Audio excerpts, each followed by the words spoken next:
this clinic up and running, and it's just gone within a snap of a finger, and it's not fair.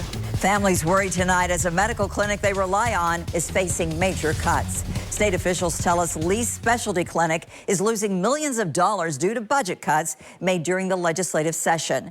WLKY spoke to an employee at the clinic who just learned she's part of these cuts. Jamie, she has a lot of concerns tonight. Vicki, she told me they're not sure yet which patients will be impacted, but they know the loss of these funds will impact a lot of families. They're frustrated about what this means for patients who they say are already underserved.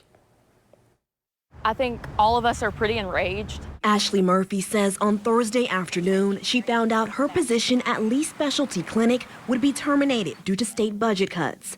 Their clinic provides health care services for people with intellectual and developmental disabilities. All of these are resources that are very extremely limited in the regular community, and it's hard for patients with intellectual disabilities to get those. But Murphy says she was told come July 15th, more than 80% of their employees would be laid off, and many of their patients may not be able to receive care at the clinic anymore.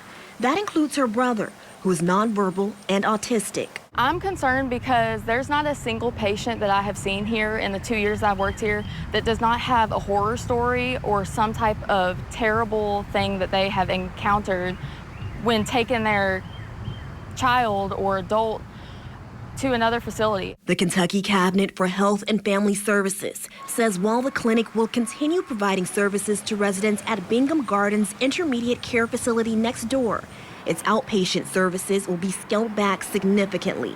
It says the General Assembly reduced the Department for Behavioral Health, Developmental, and Intellectual Disabilities budget by 4% in the upcoming fiscal year and 7% in 2028.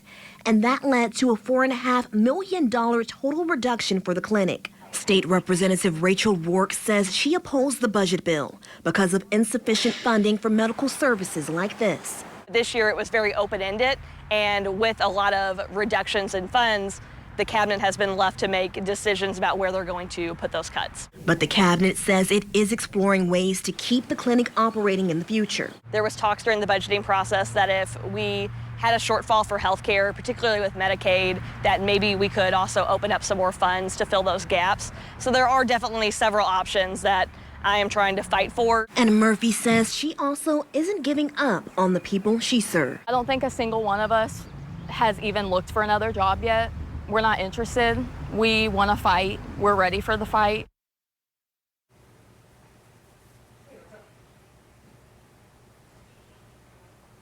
Now, Governor Andy Beshear recently spoke out against the cuts made in the state budget. He said, quote, "We'll do our best to provide every service that we can, but unfortunately, we can't provide dollars that don't exist." He did announce yesterday that he would be reallocating funds from projects that have fallen through to some social services like foster care, but his office has not released specifics. Reporting live in the newsroom, I'm Jamie Mays, WLKY News.